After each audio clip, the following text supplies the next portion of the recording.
Today I will answer a question about when to change the nib on your drawing tablet pen. I'll also show you some techniques at the end of this video to help prevent excessive nib wear.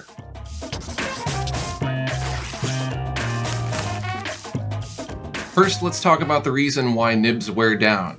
Companies are greedy and they want to bleed you for every penny. No, that's not the real reason why. Would you believe what causes nibs to wear down is a magical force all around us called friction? That's the same force that makes it so you have to keep sharpening a pencil. But before you go cursing friction, if you're upset that you have to buy new nibs when they wear down, you can only blame yourself.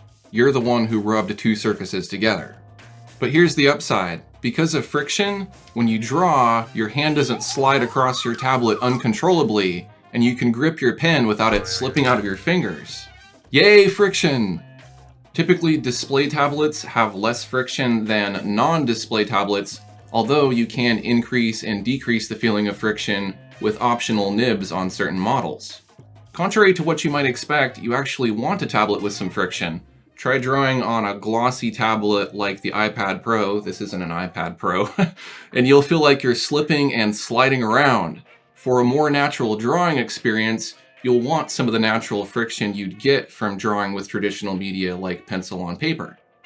You'll also want your nibs to wear down. What? Either the nib wears down or the tablet surface gets scratched. You choose. I don't make the rules.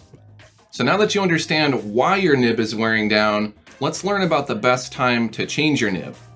Like a pencil, a little wear or asymmetry is normal.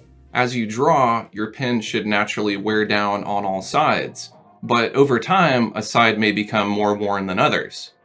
If the nib becomes very lopsided, flat, or so close to being fully worn that you can't grip it to pull it out, you may want to change your nib.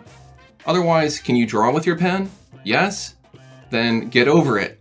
It's time to stop looking at the tip of your pen and get back to drawing. A nib should last a long time before you need to change it. I rarely change nibs because I use a display tablet, but it also helps that I use techniques that prevent excessive nib wear.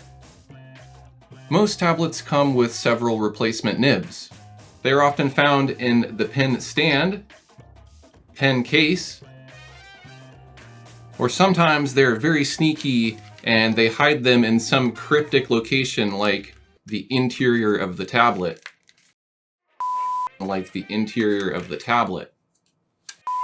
Or sometimes they're very sneaky and they hide them in a cryptic location like the interior of the tablet. Or the pen holder. If you're still not able to find them, look in your tablet's box and see if they're in a small baggie. Oh, you didn't keep the box? Well, that's okay. Buying replacement nibs is relatively inexpensive, or expensive depending on how you look at it. If you live somewhere where shipping is very expensive, then that's going to be a problem. If not, then get some nibs from the manufacturer's website or an online retailer. Yeah, it's expensive for a few bits of plastic, but you really shouldn't be going through nibs very often if you're doing it right. To change a nib, just grab it with the tool that came with your tablet. Sometimes this is a ring-shaped tool that pinches the nib. Other times it is a small hole that you scrape the nib against to pluck it out. If your nib is so worn that you cannot grip it with the tool provided, then I'll link you to a video with some other techniques that should work. Push a new nib into the hole with the flat side down and you're good to go. Now that you know how to change a nib, it's time to change how you use your pen so you can prevent excessive nib wear. As we learned earlier, friction is bad. Some friction is unavoidable, but there are a few things you might be doing to cause excessive wear. Pressing harder than necessary will build up more friction and heat. This will cause the nib to wear down more quickly. Use lighter pressure and calibrate your pen so you don't need to press as hard to vary pen pressure. Avoid excessive gestures. If you can create a gradient using an airbrush or a gradient tool instead of doing pencil shading, then that will allow you to get the same result with fewer strokes. The longer you're moving the pen, the more heat you're generating. This heat accelerates the deterioration of the nib. Don't use the nib. If your pen has an eraser, use the eraser end to erase, blend, or shade. If your tablet supports touch, then use your finger to blend. If you've tried all of my tips and you're still wearing down your nibs quickly, then perhaps it's time to invest in a display tablet that isn't going to cause as much wear. Hopefully this video helped you get your nib situation under control. If it did, click that like button and make sure to subscribe to this channel. And if you want to get bonus content for digital artists, become a member. Thanks for watching, and I'll see you next time.